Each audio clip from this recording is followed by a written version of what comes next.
नमस्कार, आप देख रहे हैं टोटल न्यूज। मैं हूं आपके साथ मिर्जा शाकिर अली बेग। वक्त है रेस 2020 का, जिसके लिए सभी राजनीतिक दलों ने अपनी अपनी तैयारियों को अमली जामा पहनाना शुरू कर दिया है। 2020 के शुरू होते ही होने वाले इस विधानसभा चुनाव की तैयारी राजनीतिक दल कर रहे हैं, जनता कर रही है और तैयार है टोटल न्यूज की टीम भी। दिल्ली की हर विधानसभा के साथ आपका मूड टटोलने के लिए सबसे सटीक, सबसे खास सर्वे के साथ हम आपको बताएंगे कि वो कौन से संभावित उम्मीदवार हैं जो दौड़ रहे हैं टिकट की इस रेस में, और इन उम्मीदवारों में कौन उतर सकता है जनता की उम्मीदों पर खरा।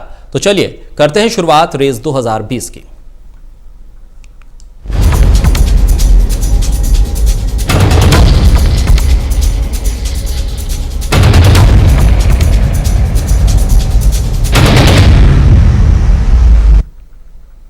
तो आज खास पैनल हमारे साथ जुड़ा है। हमारे साथ वरिष्ठ पत्रकार संजय श्रीवास्तव जी हैं।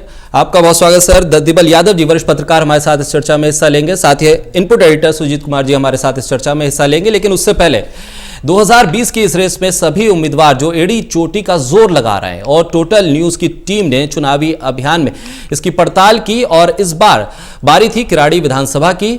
इस रिपोर्ट को देखते हैं, फिर आगे बढ़ते हैं।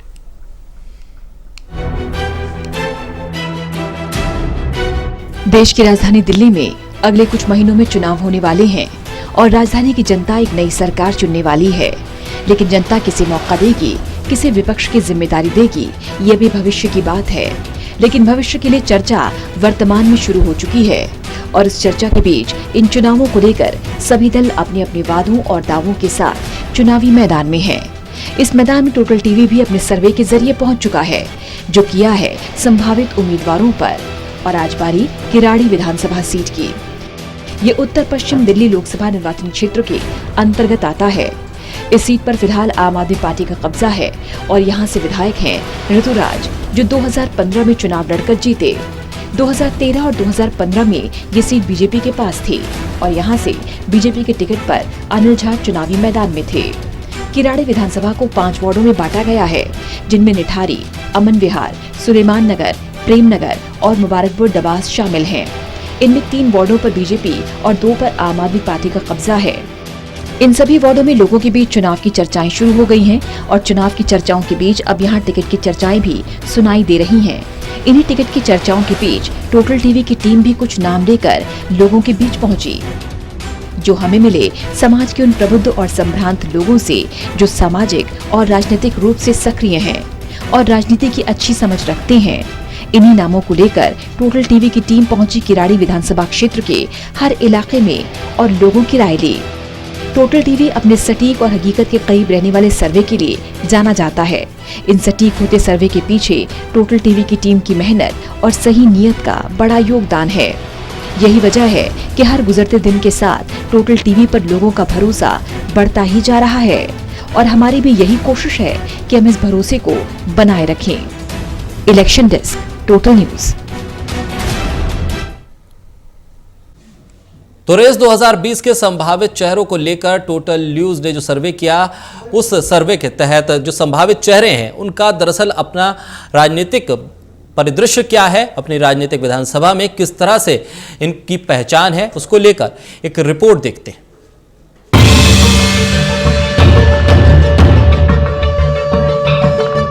अगले कुछ महीनों में दिल्ली में विधानसभा चुनाव होने हैं। इसके लिए सभी सियासी पार्टियों ने अपनी अपनी तैयारियां शुरू कर दी। एक और जहां राजनीतिक दलों में उम्मीदवारों के नामों पर माथापच्ची हो रही है, तो वहीं उम्मीदवार भी अपने अपने ट्रैक रिकॉर्ड के साथ जनता और पार्टियों के मुख्यालय में घूम रहे हैं। लेकिन दिल्ली की कमान किसे मिलेगी, इस सवाल से पहले बड़ा सवाल टिकट की माथापच्ची का है। किस सीट से किसे टिकट मिलेगा, अगले 5 साल कौन संभालेगा दिल्ली की गद्दी, ये जानने के लिए टोटल न्यूज की टीम टटोल रही है दिल्ली की आवाम की नब्ज। कौन किस सीट से कितना आगे है टिकट की रेस में, जानने के लिए आज बात किराड़ी विधानसभा सीट की, जहां से मौजूदा विधायक हैं आम आदमी पार्टी के ऋतुराज। इस सीट पर बीजेपी में संभावित उम्मीदवारों की बात करें तो कपिल देव गर्ग टिकट की रेस में हैं। दिल्ली बीजेपी के व्यापार प्रकोष्ठ के अध्यक्ष हैं कपिल देव गर्ग, कारोबारी और समाजसेवी हैं, और टिकट की रेस में कपिल देव गर्ग आगे हैं।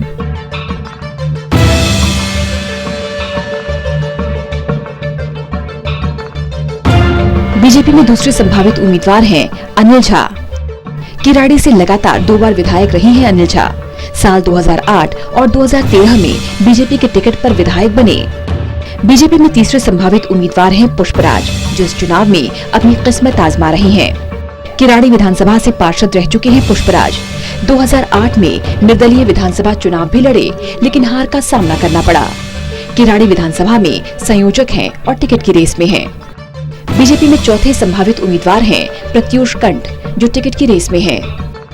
दिल्ली बीजेपी सोशल मीडिया और IT सेल के अध्यक्ष हैं प्रत्यूष कंठ। 2015 में कांग्रेस के टिकट पर किराड़ी से चुनाव लड़ चुके हैं। फिलहाल बीजेपी में हैं और टिकट की रेस में हैं। वहीं अगर बात आम आदमी पार्टी में करें तो संभावित उम्मीदवारों में मौजूदा विधायक ऋतुराज, जो इस बार के चुनाव में भी अपनी किस्मत आजमा रहे हैं। किराड़ी विधानसभा सीट से मौजूदा विधायक हैं ऋतुराज। साल 2015 में बीजेपी के उम्मीदवार को रिकॉर्ड मतों से हराकर चुनाव जीते थे ऋतुराज। आम आदमी पार्टी में दूसरे संभावित उम्मीदवार हैं सुरजीत पवार, जो इस चुनाव में अपनी किस्मत आजमा रहे हैं। उत्तर दिल्ली नगर निगम में नेता विपक्ष हैं सुरजीत पवार। प्रेमनगर वार्ड से काउंसलर हैं और टिकट की रेस में हैं। आम आदमी पार्टी में तीसरे संभावित उम्मीदवार हैं मनीष झा। 2014 में पार्टी के ऑटो विंग के प्रदेश अध्यक्ष के रूप में काम किया। अरविंद केजरीवाल के भरोसेमंद और करीबी माने जाते हैं मनीष झा। वर्तमान में पार्टी के संगठन में अहम जिम्मेदारी निभा रहे हैं। वहीं कांग्रेस में संभावित उम्मीदवारों की बात करें तो कांग्रेस में 2 संभावित उम्मीदवार टिकट की रेस में हैं।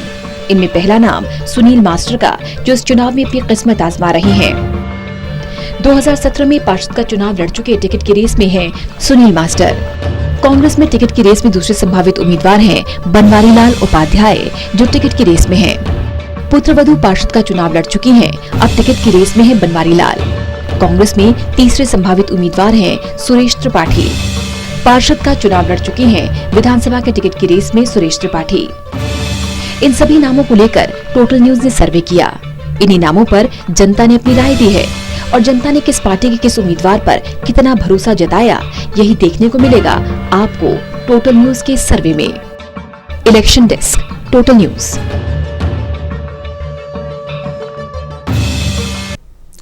तो ये संभावित जो नाम थे, संभावित जो चेहरे, उनकी एक प्रोफाइल थी। दरअसल वो किस तरह से राजनीति में सक्रिय हैं इस विधानसभा सीट पर। सुजीत जी, सबसे पहले मैं आपके पास आऊं। दरअसल किराड़ी विधानसभा सीट की अगर हम बात करें तो किस तरह का राजनीतिक इसका पूरा रिकॉर्ड रहा है, क्योंकि हमने देखा कि भारतीय जनता पार्टी से सीट ये आम आदमी पार्टी के पास आई है और शासन आम आदमी पार्टी का है। किस तरह से बदलाव होते रहे इस सीट पर राजनीतिक तौर पर? देखिए, अगर राजनीतिक दृष्टि पे देखेंगे तो किराड़ी 2008 में परिसीमन के बाद नया विधानसभा क्षेत्र बना और पहली बार वहाँ पर बीजेपी के अनिल झा चुनाव जीते और उसके बाद 2013 में भी वो चुनाव जीते, लेकिन 2015 में आम आदमी पार्टी के विधायक वहाँ बने। और ख़ास तौर पे यहाँ जो पूरा इलाका है, ज़्यादातर यहाँ अवैध कॉलोनी कह सकते हैं और पुनर्वास कॉलोनी के तौर पर ये जाना जाता है। और यहाँ पर पूर्वांचल और बिहार के लोगों की आबादी बहुत ज़्यादा है और अवैध कॉलोनी होने के नाते वहाँ समस्याएं भी बहुत ज़्यादा हैं। अगर वहाँ के जो लोग हैं आने जाने, सबसे बड़ी समस्या वहाँ की जिस तरीके की है अगर देखें तो लोगों का कहना है कि जो पब्लिक ट्रांसपोर्ट है वो वहाँ ना के बराबर है। और हर बार जब चुनाव आता है तो ये होता है कि नागलोई का जो रेलवे फाटक है वो बनवाने का वायदा अलग अलग जनप्रतिनिधि वहाँ करते रहे जब उम्मीदवार होते हैं, और जनप्रतिनिधि बनने के बाद शायद वो भूल जाते हैं। यही वजह है कि रेलवे फाटक का चाहे ROB हो या RUB कुछ नहीं बन पाया और इस वजह से वहाँ जाम लगता है, लोग बहुत परेशान होते हैं, घंटों जाम में फंसते हैं।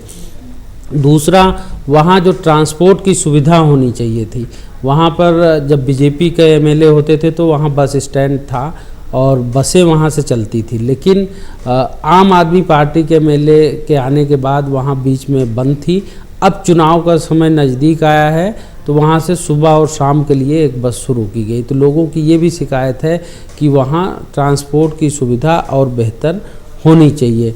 और जैसे कि अवैध कॉलोनियों में बाकी पानी की निकासी की कोई व्यवस्था नहीं है, जल भराव वहाँ पर सबसे बड़ी समस्या है।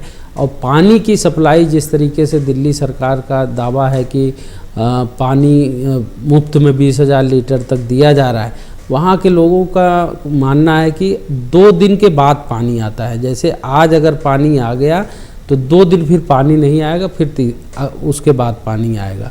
तो लोगों को पानी की भी किल्लत है इस तरह से। अगर 2-2 दिन पानी नहीं आएगा तो कितना पानी आप स्टोर करके रख सकते हैं अपने इस्तेमाल के लिए, ये एक वहाँ चिंता का विषय है। और लोग इसको लेकर भी चिंतित हैं कि सरकार फ्री पानी का वादा और फ्री पानी देने का दावा तो है, लेकिन पानी रोज़ नहीं आता, ये वहाँ के लिए सबसे बड़ी दिक्कत है। और अस्पताल की जहाँ तक बात है, कोई बड़ा अस्पताल विधानसभा क्षेत्र में नहीं है। लोगों को संजय गांधी हॉस्पिटल या फिर अंबेडकर हॉस्पिटल जाना पड़ता है।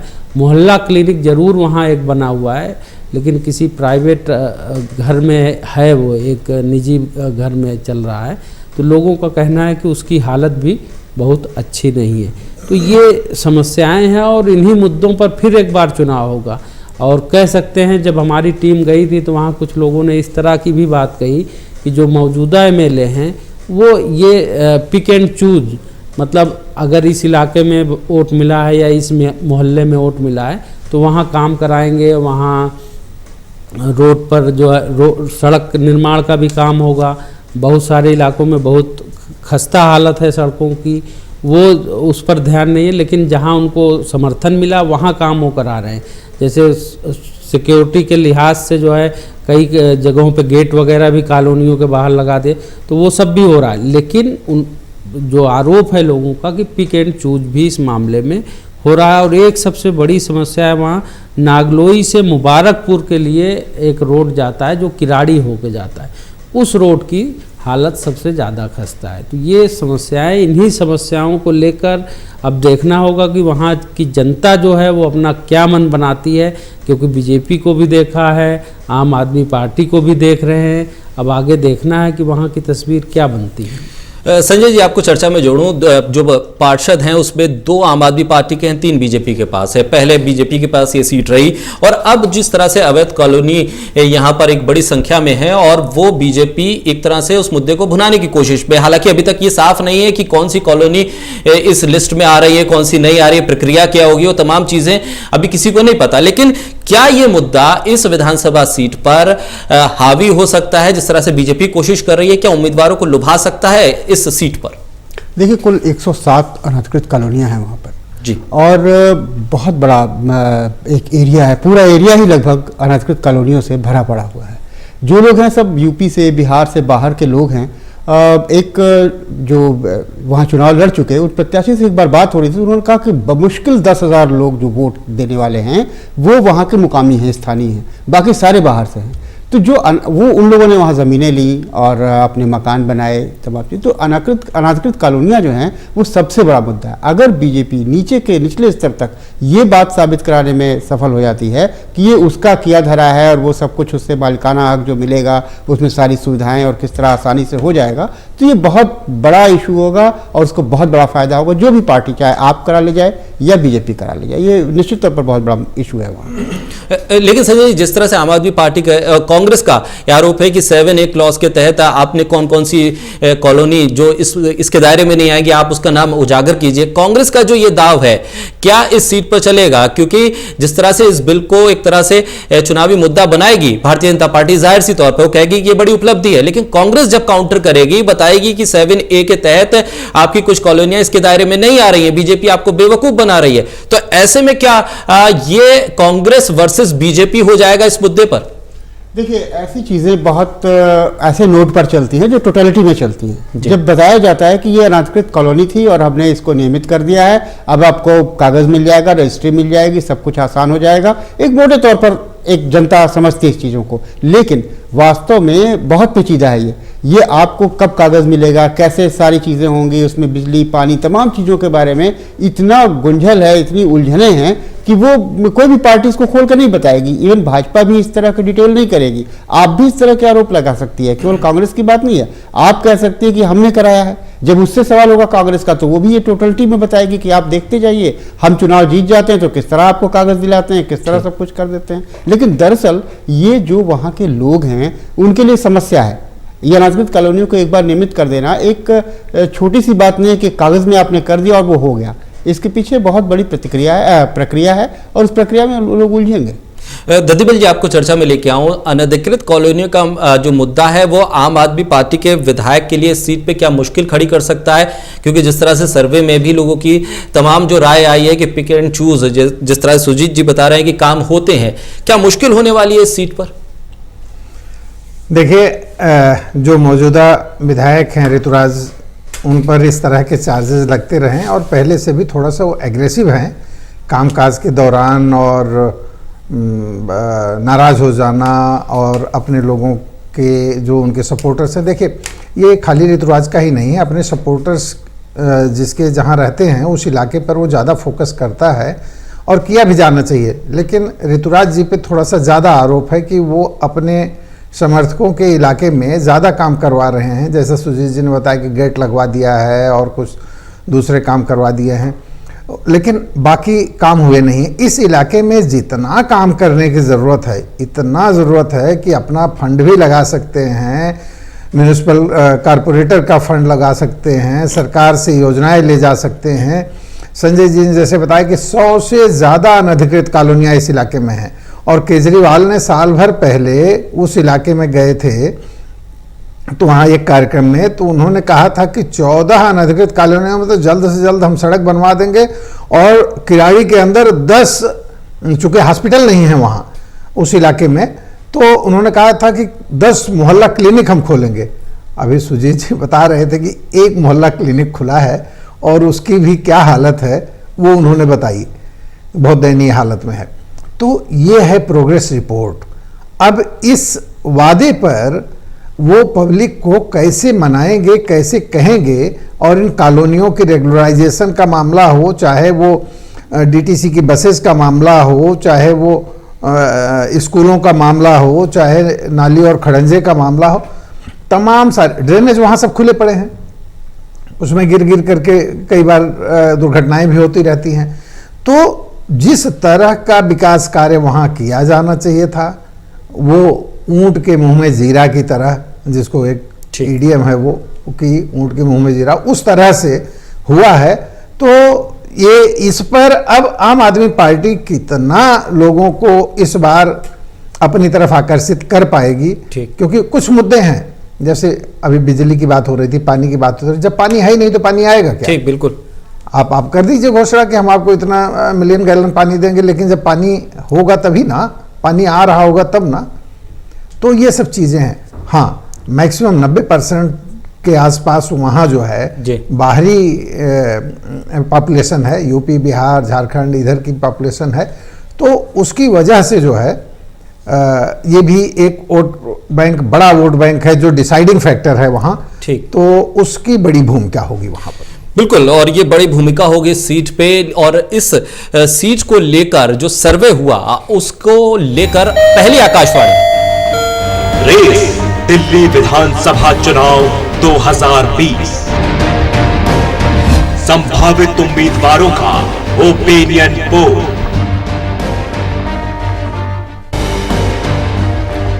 तो ये संभावित उम्मीदवारों का ओपिनियन पोल, पहली आकाशवाणी। आम आदमी पार्टी से जुड़ी हुई सुरजीत पवार 53.59%, ऋतुराज मौजूदा विधायक 31.47% लोगों का समर्थन, मनीष झा के पास 9.23% लोगों का समर्थन, और अन्य अगर कोई आम आदमी पार्टी से आता है तो 5.71% लोगों का समर्थन। सुरजीत पवार 53.59% लोगों के साथ समर्थन के साथ नंबर 1 पर आम आदमी पार्टी के भीतर, और ऋतुराज 31.47%, मनीष झा 9.23% लोगों का समर्थन उन्हें मिला है, और अन्य अगर कोई और आम आदमी पार्टी का उम्मीदवार बनता है उसको भी 5.71% लोगों का समर्थन मिला है। यानी ये आंकड़े ये बता रहे हैं कि मौजूदा विधायक के प्रति न सिर्फ उस क्षेत्र के जो मतदाता हैं बल्कि पार्टी के भीतर भी उनकी स्थिति बेहतर नहीं है। सुजीत जी, ये जो आंकड़े हैं उन बातों को एक तरह से साबित करते हैं जो चीजें सर्वे में निकलकर सामने आई थी।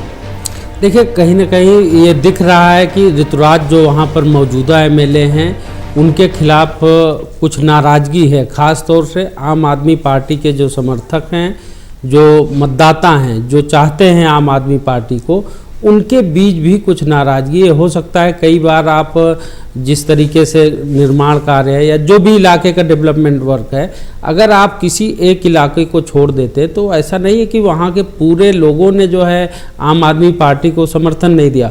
कुछ ऐसे लोग भी होंगे जिन्होंने समर्थन दिया होगा, तो वो भी नाराज़गी इसमें कहीं ना कहीं दिख रही है। और सुरजीत पवार अगर उनसे आगे निकलते दिख रहे हैं तो ये उनके पक्ष में है। सुरजीत पवार के लिए कह सकते हैं कि अभी वो आम आदमी पार्टी में उनकी अच्छी स्थिति है और जो पार्टी नेतृत्व है कहीं ना कहीं उससे तालमेल भी है। और इनके बारे में अभी ये वहाँ उसी इलाके से निगम पार्षद भी हैं और नॉर्थ एमसीडी में विपक्ष के नेता भी हैं, अगर आम आदमी पार्टी के सदन के नेता कह सकते हैं। और पूरी एमसीडी में देखेंगे तो नॉर्थ एमसीडी में विपक्ष के नेता के तौर पर उनकी पहचान है। तो उनका जो कामकाज है, लग रहा है कि उनके तौर तरीके को आम आदमी पार्टी के जो समर्थक हैं या कार्यकर्ता हैं या मतदाता हैं वो ज़्यादा पसंद कर रहे हैं। यही वजह है कि ऋतुराज से अच्छा उनको समर्थन वहाँ पर मिल रहा है। नहीं तो कायदे से अगर कोई एमएलए है तो उसका प्रभाव पूरी विधानसभा पे होता है, उनको ज़्यादा समर्थन मिलना चाहिए था। लेकिन सुरजीत पवार का जो पार्टी की गतिविधियों में सक्रियता या जो पार्टी के लिए उन्होंने काम किया है, लग रहा है आला कमान के साथ साथ वहाँ जो समर्थक हैं उनका भी भरोसा जीतने में वो कामयाब होते दिख रहे हैं।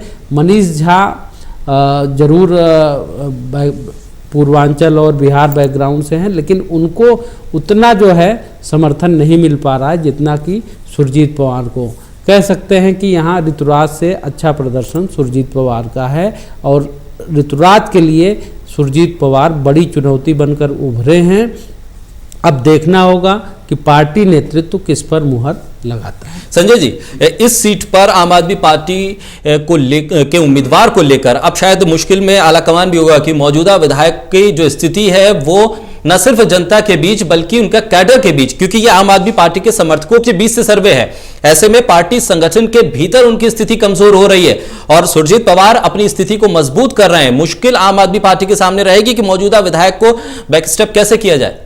बिल्कुल ये बात सही है कि पार्टी के लिए मुश्किल की बात है, क्योंकि ऋतुराज जो है उन्होंने 5 साल वहाँ पर काम किया है। जाहिर है कि उनका जो भी काम हो अच्छा बुरा वो जनता डिसाइड करेगी, लेकिन वो जनता के बीच तो रहे ही हैं, विधायक रहे हैं, तो ऋतुराज को लगातार कनेक्ट रहा है सब कुछ। लेकिन उसके बावजूद अगर सुरजीत पवार आगे आते हैं तो इसका मतलब है कि जनता उन्हें कहीं ना कहीं नकार रही है, क्योंकि ये आपने जो सर्वेक्षण किया है जनता के बीच में किया है, ये संगठन से या पार्टी से आपने नहीं लिया है मत कि वो किसको उम्मीदवार बनाना चाहते हैं या कुछ। जनता किसको बनाना चाहती है या जनता किसके जानती है किसको, वो ऋतुराज को जानती है। अगर सुरजीत पवार को जानती है तो जाहिर है ऋतुराज को कहीं ना कहीं से नकार रही है। लेकिन अगर जब उम्मीदवार बनाने की बात होगी तब वो पार्टी का फैसला होगा, अभी ये जनता का फैसला है। वहाँ ये देखा जाएगा कि कौन जीतने लायक है, किसको ज़्यादा अभी तक जनता से कनेक्ट है, किसने काम किया है, कौन फंड की व्यवस्था करता है, ये बहुत से फैक्टर होते हैं। तो उसके हिसाब से तब देखा जाएगा कि ऋतुराज और पवार के बीच में पार्टी किससे चुनना चाहेगी। लेकिन पार्टी भी ये देखना चाहती है कि अगर जनता तो वोट तो जनता को देना है, तो सुरजीत पवार को अगर ज़्यादा जनता पसंद कर रही है तब ऋतुराज को चुनना में थोड़ी पार्टी को मुश्किल जरूर होगी। इसलिए पार्टी के लिए संकट पैदा होता है कि एक अच्छा खासा अंतर है, 31.47% और 53.59% जो है, दोनों में बहुत अंतर है और ये पार्टी के लिए थोड़ा सा एक दिक्कत तलब चीज़ जरूर बन गई है। ददीवल जी, किस तरह से लेंगे अगर सुरजीत पवार एमसीडी में विपक्ष के नेता के तौर पर ज़्यादा मजबूत, जिस तरह से उनका काम अगर कहें कि काम उनका ज़्यादा बेहतर है एक मौजूदा विधायक के मुकाबले, इसलिए शायद जनता पसंद कर रही है? देखिए, सुरजीत राजनीति में जो सबसे पहला है कि आपको बहुत पोलाइट होना चाहिए। ब्यूरोक्रेसी में है कि आप आक्रामक होंगे, आप रफ टॉकिंग होगी आपकी, तब भी आप सरवाइव करेंगे क्योंकि आप ब्यूरोक्रेट हैं, आपकी नौकरी पक्की है। लेकिन राजनीति में आपको बहुत पोलाइट होना है, पार्शियल नहीं होना है। ये चीज़ सुरजीत पवार के लिए प्लस कर रही है। यहाँ पर म्यूनिसिपल कॉरपोरेशन में हैं वो, उस हिसाब से उनका कद छोटा है, लेकिन पब्लिक के बीच में उनका कद बड़ा है। वो पोलाइट है, लोगों से कनेक्टिविटी है, बातचीत है, कामकाज करते हैं, पार्शियलिटी नहीं करते। आप एक आदमी का काम कर दीजिए और 4 का मत कीजिए तो वो 4 के बजाय 40 आपसे नाराज हो जाएंगे। वो दिक्कत इनके साथ आ रही है ऋतुराज के साथ। अच्छा, ऋतुराज थोड़ा एग्रेसिव है, जैसा हमने कहा, और कई मामलों में झगड़े झंझट में वो इन्वॉल्व रहे हैं, उससे भी उनकी छवि को धक्का लगा है। जैसे दिल्ली के चीफ सेक्रेटरी अंशु प्रकाश का एक एपिसोड हुआ था 1.5 साल पहले, आपको ध्यान हो, चीफ मिनिस्टर के घर में हुआ था, तो उसमें भी ऋतुराज इन्वॉल्व थे। पुलिस ने इनसे पूछताछ की थी उस बार, और एक इसी तरह से कोई छठ वठ के मामले को लेकर के झगड़ा झंझट हुआ था, उसमें भी इनको डिटेन किया गया था। तो इस तरह से कुछ छोटे मोटे विवादों में इन्वॉल्व होने की वजह से उनकी छवि को धक्का पहुंचा है। और कामकाज को लेकर के जो पार्शियलिटी का, जैसे सुजीत जी कह रहे थे कि अपने लोगों के इलाकों में गेट लगवा दिया, बाकी इलाके खुले छोड़ दिए, तो इस तरह की चीज़ें जो हैं वो उनको कहीं ना कहीं पब्लिक के बीच में उनकी लोकप्रियता के ग्राफ को गिरा रही हैं। टिकट देना ना देना, जैसा संजय जी कह रहे थे कि ये तो पार्टी तय करती है, लेकिन पब्लिक के बीच में उनकी लोकप्रियता का ग्राफ जो है वो गिर रहा है। 31% उनका है और 53%, 53.59, मतलब एक तरह से 53-54% ही हो गया वो जी। तो इतने का फासला है, ये फासला बहुत करीबी नहीं है। जहाँ तक दूसरे कैंडिडेट्स का मामला है, वो मनीष झा चर्चा में हैं। जो पार्टी है, पार्टी को 5-5.5% मिल रहा है, तो ये सब लोग कहीं फ्रेम में उस हिसाब से नहीं है। पब्लिक के बीच में लोकप्रियता का ग्राफ इन्हीं दो लोगों का है, जिसमें सुरजीत पवार जो हैं वो ऊपर दिखाई दे रहे हैं। टिकट किसको मिलता है ये पार्टी जाने, लेकिन पब्लिक में लोकप्रियता साफ है उनकी। बिल्कुल, पब्लिक परसेप्शन क्या है वो शायद इन आंकड़ों के जरिए हम समझ सकते हैं। टिकट किसको मिलता है पार्टी तय करेगी।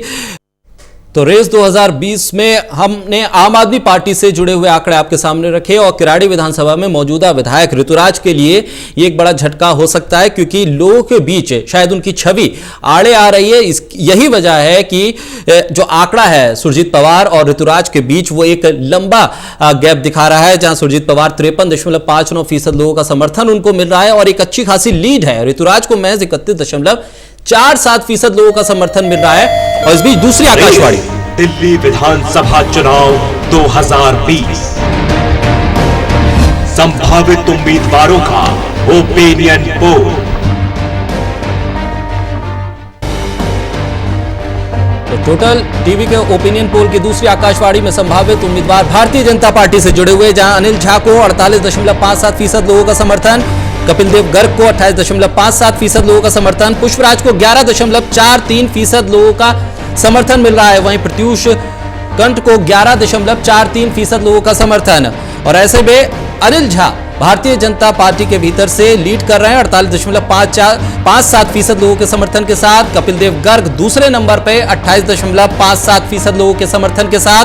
पुष्पराज को 11.43% लोगों का समर्थन और प्रत्युष कंठ को 11.43% लोगों का समर्थन। ये आंकड़े सामने, सुजीत जी, भारतीय जनता पार्टी के संभावित नामों में अगर ये आंकड़े सामने आते हैं, अनिल झा लीड कर रहे हैं, क्या कुछ आंकड़े कहते हैं? देखिए, अनिल झा छात्र राजनीति से उन्होंने राजनीति की शुरुआत की थी और डूसू के अध्यक्ष भी रहे हैं वो, और बीजेपी में सक्रिय तौर पर जुड़े रहे। और जब उनको टिकट मिला 2008 में तो वो किराड़ी विधानसभा से जीते, 2013 में भी जीते, लेकिन 2015 में वो जीत नहीं सके। अब जब 2020 में दोबारा चुनाव की तैयारी हो रही है, तो संभावित उम्मीदवारों की रेस में अभी भी अनिल झा आगे हैं, लेकिन उतना ज़्यादा समर्थन नहीं मिल रहा है जितना उनको मिलना चाहिए था। अगर आप देखेंगे, कपिल देव गर्ग दूसरे नंबर पर यहाँ पर दिख रहे हैं, और शायद वैश्य समुदाय से होने के नाते जिस तरीके से कहा जा रहा है, ज़्यादातर आबादी वहाँ पर पूर्वांचल और बिहार की है, और इस वजह से कपिल देव को जो है यहाँ 28.57% समर्थन मिल रहा है। और ये जो व्यावसायिक प्रकोष्ठ है बीजेपी बाहरी दिल्ली जिले का, उसके संयोजक भी हैं और RWA से भी काफ़ी जुड़े हुए हैं, और जो पूर्वांचल बस्ती विकास संगठन भी इन्होंने बनाया हुआ है, पूर्वांचल के लोगों के लिए भी काम करते हैं। और इनका अपना दावा है कि हर वर्ग के लिए वहाँ पर वो कुछ न कुछ काम कर रहे हैं, इसलिए उनकी दावेदारी वहाँ पर बनती है। तो कपिल देव गर्ग 28.57% के साथ दूसरे। पुष्पराज जो है BSP में थे, काउंसलर भी रहे हैं वहाँ से, अब वो बीजेपी में आ गए हैं। लेकिन उनको उतना बड़ा समर्थन बीजेपी के अंदर नहीं मिल पा रहा है जितना वो बीएसपी में ताकतवर थे। और प्रत्युष कंठ जो है कांग्रेस पार्टी से बीजेपी में आए हैं, वो 2015 का चुनाव जो है कांग्रेस के टिकट पर किराड़ी से लड़े थे, लेकिन उनको बहुत ज़्यादा समर्थन वहाँ पर नहीं मिला और कह सकते हैं कि 2000 कुछ वोट उनको मिले थे। तो इतना खराब प्रदर्शन वहाँ जो रहा उनका कांग्रेस पार्टी में, शायद यही वजह है कि वो अब बीजेपी में हैं और बीजेपी में यहाँ पर इनको 11.43% समर्थन मिल रहा है। बीजेपी को मत देने वाले लोग पसंद कर रहे हैं, जबकि वह 1.31% वोट इनको मिला था कांग्रेस पार्टी से जब चुनाव लड़ा था। तो कुल मिलाकर अब देखेंगे तो बीजेपी में सिर्फ 2 दावेदार रेस में दिख रहे हैं, एक अनिल झा और दूसरे कपिल देव गर्ग। अब ये तय करना पार्टी का काम है कि इन दोनों में से किसको चुनती है। संजय जी, आपका रुख करो, जो ये बीजेपी के आंकड़े हैं इस पे भी कमेंट चाहूंगा। साथ ही अनिल झा क्या सुजीत पवार और ऋतुराज के लिए चुनौती बन सकते हैं? कितनी बड़ी चुनौती रहेंगे? देखिए, बताऊं कि अनिल झा, जैसा कि उन्होंने कहा कि यूथ के और छात्रों के नेता रहे, सबसे बड़ी बात है कि जब इस विधानसभा क्षेत्र में किराड़ी में जो लोग बाहरी थे, यूपी से, बिहार से थे, उन्होंने वहाँ के जो स्थानीय लोग थे, जाट लोग थे, उन लोगों के खिलाफ थोड़ा संघर्ष किया, क्योंकि उनको थोड़ा अत्याचार और तरह की चीज़ें, ऐसा कहना तो नहीं चाहिए, लेकिन कुछ इस तरह की घटनाएं हैं, बहुत सी कहानियां हैं वहाँ उसकी आवाज़ बने अनिल झा वहाँ पर उस समय। और अनिल झा ने काफ़ी संघर्ष किया उन लोगों को लेकर के, तो इसलिए उनका एक भावनात्मक रुझान था उस तरह अनिल झा की तरफ। तो अनिल झा की स्थिति उस तरीके से मजबूत है, पैठ है अनिल झा की वहाँ के लोगों के बीच में, पहली बात। दूसरी बात कि अनिल झा जो है वो उस बिरादरी से, बिहार से हैं, और झा लोगों के साथ वहाँ झा लोगों की अच्छी संख्या है। अब झा लोगों के साथ जो नॉन झा हैं, या कह सकते हैं जो नॉन मैथिल हैं, उन लोगों के बीच, और जो नॉन मैथिल हैं और बिहारी हैं और यूपी के लोग हैं, इन दोनों के बीच एक अलग, बहुत स्पष्ट सा नहीं लेकिन एक गुटबाजी है अब। और वो कपिल देव गर्ग के साथ, चूंकि वो पूर्वांचल से हैं, बिहार से नहीं, और नॉन मैथिल हैं, तो उनके साथ कुछ वोट जो आप देख रहे हैं 28.57%, वो इसीलिए है जो लोग नॉन मैथिल हैं वो उनको सपोर्ट करते हैं, जो पूर्वांचल से और बिहार वाले खेमे में नहीं जाना चाहते वो कपिल देव गर्ग के साथ हैं। इसी तरह प्रत्युष के साथ और पुष्पराज के साथ बीएसपी का जो काडर है, जो और है, जो पहले से है इस तरह का वोट, या कह सकते हैं जातिगत तौर पर, वो उसके साथ कुछ शो करता है। ठीक वही बात प्रत्युष कंठ के साथ है कि वो नॉन मैथिल हैं बल्कि और बिहारी हैं, साथ में बिहार से कनेक्ट करते हैं। तो इसलिए पुष्पराज और प्रत्युष कंठ के पास एक बहुत छोटा सा चंक है जो डिसाइडिंग फैक्टर नहीं हो सकता चुनाव में, सिवाय इसके कि कुछ वोट काट सकता है। टोटलिटी में देखा जाए तो अनिल झा 48.57% ही हैं, इनको और ज़्यादा होना चाहिए था, लेकिन वो नहीं है वहाँ पर। वो क्यों नहीं है वो अलग बात है, लेकिन अनिल झा के बारे में आज भी वहाँ के लोगों का ये होता है कि अनिल झा ने कुछ स्तर पर, चूँकि लगातार 10 साल रहे, तो उन्होंने कुछ काम कराए, पानी के लिए काम कराया और भी चीज़ें कराई, तो वहाँ पर जनता के बीच पैठ है अनिल झा की। और अनिल झा संभवतः इससे बेहतर प्रदर्शन कर सकते अगर नॉन मैथिल और मैथिल और यूपी और इन चीज़ों के बीच में बंटवारा बहुत ज़्यादा नहीं होता वहाँ पर। और मुझे लगता है कि जब आपने जनता के बीच में उनके उम्मीदवार पूछे होंगे तो उनकी अपनी पसंदगी के साथ कुछ रहे होंगे, पूर्वाग्रह रहे होंगे, अपने जातिगत पूर्वाग्रह हों या क्षेत्रीय पूर्वाग्रह हों या कुछ और, इसकी वजह से थोड़ा बहुत ये अंतर आया है। वरना अनिल झा एक मजबूत उम्मीदवार हैं। और रह गई जहाँ तक भाजपा की, आप और कांग्रेस की बात, तो उसके लिए बहुत कठिन चुनौती बनेंगे। कांग्रेस के लिए तो क्या चुनौती होंगे, लेकिन आपके लिए वस्तुतः अनिल झा बेहतर चुनौती साबित होंगे।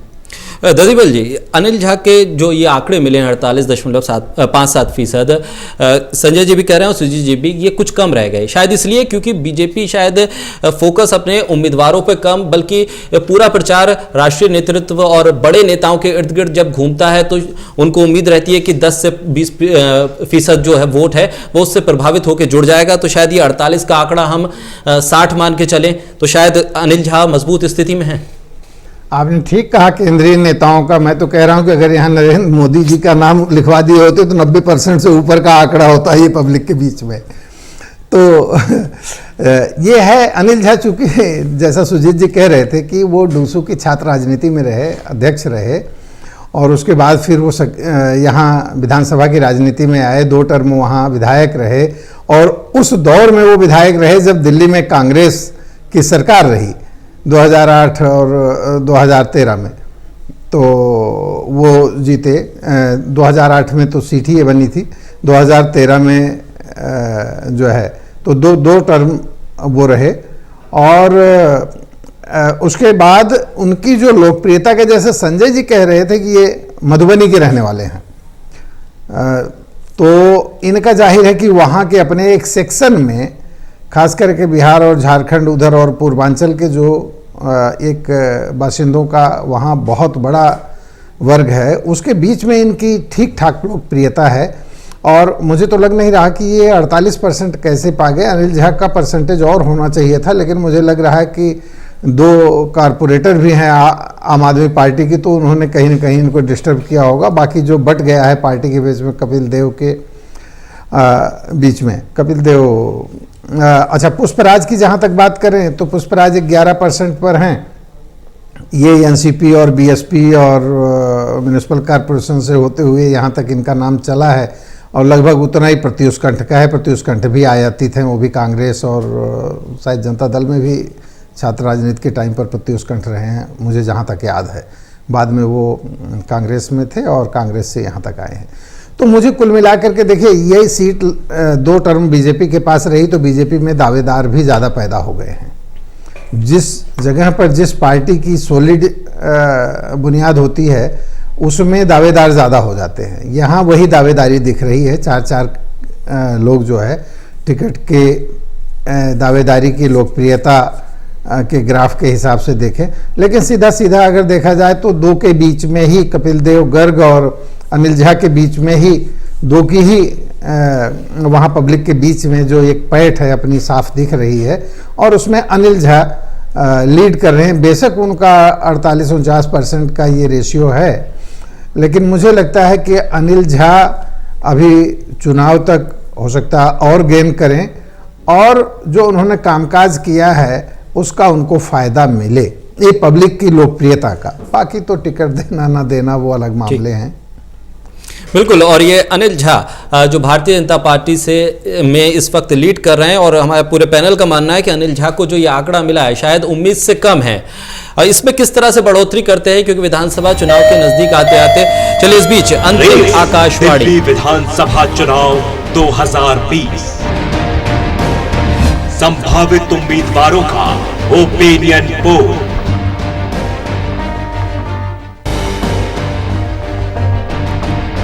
अंतिम आकाशवाणी कांग्रेस पार्टी से जुड़ी हुई बनवारी लाल उपाध्याय 81.82% लोग उनका समर्थन कर रहे हैं। सुनील मास्टर को 9.09% लोगों का समर्थन है, और सुरेंद्र त्रिपाठी को 9.09% लोगों का समर्थन।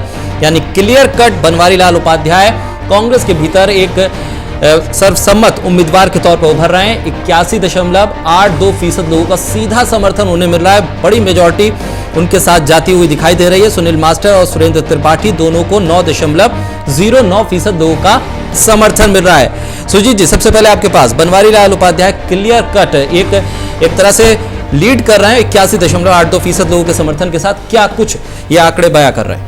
देखिए, कांग्रेस पार्टी में अब देख रहे हैं कि जो उम्मीदवार हैं वो ज़्यादातर निगम का चुनाव लड़े हुए हैं, या उनके परिवार के लोग निगम का चुनाव लड़े हैं।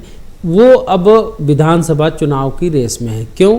क्योंकि प्रत्युष कंठ को आपने देखा कि जो पिछला चुनाव लड़े वो अब बीजेपी में चले गए। इसके पहले अमित मलिक चुनाव लड़े थे, वो भी युवा नेता थे कांग्रेस पार्टी के, वो भी अब वहाँ से तैयारी नहीं कर रहे हैं। तो कहीं न कहीं कांग्रेस पार्टी में जो एक मजबूत उम्मीदवार की वहाँ तलाश अभी भी जारी है, कांग्रेस पार्टी को भी, और जो कांग्रेस को वहाँ वोट देने वाले हैं उनको भी। क्योंकि अभी ये जो तीनों रेस में हैं यहाँ पे, ये तीनों कहीं न कहीं निगम पार्षद और उस तरह के चुनाव लड़े हैं, या उनके परिवार के लोग लड़े हैं। और इन सब में अगर स्थिति देखेंगे तो बनवारी लाल उपाध्याय की स्थिति ज़्यादा बेहतर दिख रही। बाकी सुनील मास्टर और सुरेंद्र त्रिपाठी उतने अच्छे या उतना बेहतर परफॉर्मेंस उनका नहीं दिख रहा है कांग्रेस के अंदर। तो बनवारी लाल उपाध्याय आगे हैं। और रही बात बाकी उम्मीदवारों की, तो आप देखेंगे जो भी यहाँ पर प्रत्याशी हैं ज़्यादातर उनका सबका संबंध बिहार, झारखंड या पूर्वांचल से है। यही वजह है कि वहाँ 90% के आबादी भी इन्हीं इलाकों से है। तो उसी समुदाय या उसी इलाके के लोग भी जो है वहाँ अपनी राजनीति चमकाने में भी लगे हैं, या पार्टियां उन्हीं पर भरोसा भी जता रही हैं, वो चाहे बीजेपी हो, चाहे कांग्रेस हो, चाहे आम आदमी पार्टी हो, सब उसी तरह की रणनीति, एक ही रणनीति पे चल रहे हैं। अब सवाल ये है कि कौन सी पार्टी किसको जो है उम्मीदवार बनाएगी, और इस सर्वे के अनुसार दिख रहा है कि जिस तरीके से बनवारी लाल उपाध्याय कांग्रेस में नंबर 1 पर दिख रहे हैं, आप देखेंगे बीजेपी में 2 नाम उभर कर सामने आ रहे हैं, अनिल झा और कपिल देवगर का, और आम आदमी पार्टी में बदलाव दिख रहा है। वहाँ पर आप देखेंगे कि सुरजीत पवार जो है ऊपर जाते दिख रहे हैं, ऋतुराज का ग्राफ थोड़ा सा नीचे आया है, वो आम आदमी पार्टी को देख रहे हैं, लेकिन सबका संबंध कहीं ना कहीं पूर्वांचल, बिहार और झारखंड से ही होकर आया है। ठीक है संजय जी, आपका रुख करूंगा। बनवारी लाल उपाध्याय शायद कांग्रेस के लिए यहाँ बहुत ज़्यादा जद्दोजहद नहीं होगी, क्योंकि एक बड़ा बहुमत बनवारी लाल उपाध्याय के साथ है। दूसरा इसी के साथ कि अनिल झा और सुरजीत पवार के साथ जो लोग समर्थक हैं, जो उनके सपोर्टर हैं, उसमें कितना सेंध लगाने की स्थिति में रहेंगे बनवारी लाल उपाध्याय? देखिए, यहाँ पर कांग्रेस के लिए कोई मुसीबत है ही नहीं, क्योंकि 2008 से लेकर अभी तक जब तक से बना है तब तक कांग्रेस की कोई प्रभावी उपस्थिति ऐसी हुई हो वैसा कुछ दिखता नहीं है।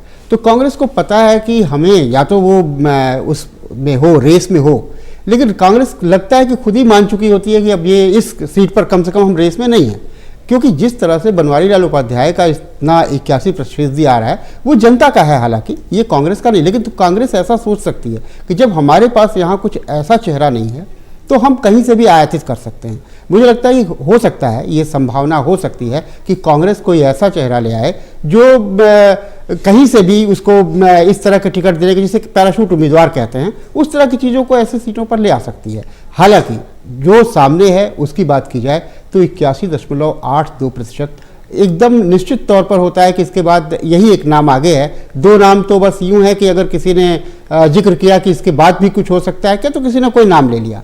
तो इसलिए बनवारी लाल उपाध्याय उत्तर प्रदेश से हैं, और वो मुझे लगता है कि इसको देख करके कि उत्तर प्रदेश की आबादी, रहने वालों की आबादी वहाँ बहुत है, तो उसको लेकर के कांग्रेस इस पत्ते को खेल रही होगी। वरना कांग्रेस के पास फिलहाल कोई ऐसा बहुत मजबूत उम्मीदवार नहीं है, और ये बनवारी लाल उपाध्याय इन दोनों के लिए, भाजपा और आप के लिए, कोई बड़ा संकट पैदा कर सके ऐसा लगता नहीं है। ठीक है दद्देबल जी, क्या बनवारी लाल उपाध्याय के अलावा इस सीट पर कांग्रेस के पास कोई बड़ा चेहरा नहीं है, या बनवारी लाल उपाध्याय की पकड़ इस विधानसभा सीट पर कम से कम कांग्रेस के जो कैडर है, कांग्रेस के जो समर्थक हैं, जो उसके मतदाता हैं, उसके बीच मजबूत होती जा रही है? देखिए, इस सीट पर अगर आप देखें तो जिस तरह के दूसरे दलों से भगदड़ रही है उसको देखते हुए उसमें कांग्रेस भी शामिल है। उसके भी कैंडिडेट्स जो है शिफ्ट हुए हैं, चाहे वो प्रत्युष कंठ हो या अमित मलिक ने अपना यहाँ से इंटरेस्ट बदला है, तो उसकी वजह से अब बनवारी लाल ही बच रहे हैं। इनके परिवार में शायद म्यूनिसिपल कॉरपोरेशन में भी हाँ, तो उन सब चीज़ों का फायदा मिल रहा है, और उसकी वजह से अच्छा चूँकि एक्टिव हैं, जैसा संजय जी कह रहे थे कि उत्तर प्रदेश से इनका संबंध है और वहाँ यूपी, बिहार और उधर की ज़्यादा पॉपुलेशन है, तो बनवारी लाल उपाध्याय जी उसको लेकर के जो एक्टिव हैं, वो उसका पब्लिक के बीच में उनको ये 81% एक तरफा मिला। और दूसरे चूँकि ये वहाँ पर एक्टिव हैं, पहले ब्लॉक के अध्यक्ष भी रहे हैं ये वहाँ पर, तो लंबे समय से 2014 से पहले से एक्टिव है ये। तो ये जो 20 का वक्त गुजरा है उसकी वजह से ये इकलौते वहाँ बचे हुए हैं जो थोड़ा सा कद्दावर हैं, बाकी उस तरह के कद के लोग वहाँ बचे नहीं हैं। अमित मलिक हो सकते थे ये एक मजबूत, लेकिन अमित मलिक यहाँ से शिफ्ट कर गए हैं। तो अब ये जो 2 कैंडिडेट बच रहे हैं, सुनील मास्टर या सुरेंद्र त्रिपाठी, वो उनके सामने उस हिसाब से कहीं फ्रेमेड नहीं है लोकप्रियता के। तो बनवारी लाल उपाध्याय के लिए वो जो वैक्यूम था उसकी वजह से बड़ी तेज़ी से उनका ग्राफ 81% दिख रहा है। अब ये तो है जनता का राय, जनता में उनकी लोकप्रियता, पार्टी में क्या लोकप्रियता है, और पार्टी को देखिए, लोकप्रियता होना अलग चीज़ है और चुनाव जीतना अलग चीज़ है। बहुत सारी रैलियां चुनावी हम लोगों ने कवर की हैं जिनमें देखा है कि पता लगा कि नारे लगाने के लिए पब्लिक बहुत थी रैली में, लेकिन जब ईवीएम खुली तो पता लगा कि उसमें तस्वीर ही उल्टी थी। तो ये भी बहुत होता है, कई बार आदमी की लोकप्रियता बहुत ज़्यादा है लेकिन चुनाव देने के समय पर, वोट देने के समय पर पता नहीं क्या हो जाता है कि पासा पलट जाता है। तो ये भी एक रहता है ये, लेकिन ये पब्लिक ओपिनियन है, पब्लिक में लोकप्रियता है उनकी। अब पार्टी अगर लोकप्रियता को पैमाना बनाती है तब तो बनवारी लाल उपाध्याय को ही टिकट मिलना चाहिए। अगर वो कुछ और अपने तरीके से अपने आंतरिक सर्वे और चीज़ों को देखती है तो फिर तो कहीं से भी ले आए, जैसा संजय जी कह रहे थे कि ऊपर से ले आकर के उतार दे, बाहरी उम्मीदवार को उतार दे, तो वो सब चीज़ें किसी को भी कुछ कर सकती है, वो पार्टी का स्वत्वाधिकार है। इसमें ये जो कांग्रेस को मत मिलने वाले हैं, जो लोग कांग्रेस को चाह रहे हैं, उसी मतों का डिवीज़न है ये, जो बनवारी लाल को ज़्यादा दिख रहा है। और दूसरी बात क्या है, यहाँ पर जिस तरीके से उम्मीदवारों की स्थिति दिख रही है अभी, उसमें लगता है जो संजय जी कह रहे थे कि पैरासूट उम्मीदवार, कई ऐसे चेहरे जो है कांग्रेस में जुड़े हैं जो पूर्वांचल और बिहार से ताल्लुक़ रखते हैं। अगर हो सकता है कि उनको वहाँ पर आजमाने की कोशिश अगर कांग्रेस करे तो परिस्थितियाँ और स्थितियाँ बदल सकती, वहाँ पे दे सकते हैं। बिल्कुल, वो जो मिथिला नॉन मिथिला वाली राजनीति है वो हावी हो सकती है, क्योंकि वहाँ का मूड और समीकरण जो आबादी है उस हिसाब से वही है। और कोई भी मजबूत दावेदार अगर कांग्रेस देगी तो वहाँ तो अभी फिलहाल नज़र नहीं आ रहा है, लेकिन अगर पैरासूट उम्मीदवार कोई आता है, बाहर से कोई आता है, तो हो सकता है वो कांग्रेस की स्थिति वहाँ पर बदलने में कामयाब हो। चलिए, बहुत शुक्रिया आप सभी मेहमानों का। संजय श्रीवास्तव जी आपका भी बहुत शुक्रिया, ददीबल जी आपका भी बहुत शुक्रिया, सुजीत जी आपका भी बहुत शुक्रिया। तो किराड़ी विधानसभा सीट के संभावित ओपिनियन पोल के जो आंकड़े थे वो हमने आपके सामने रखे, और ये विधानसभा चुनाव खासा दिलचस्प 2020 का होने जा रहा है। दिल्ली का अगली किस विधानसभा में किस तरह से संभावित चेहरों को लेकर जनता अपनी राय देती है वो हम लेकर आएंगे एक बार फिर रेस 2020 में। फिलहाल रुके एक छोटे से ब्रेक के लिए।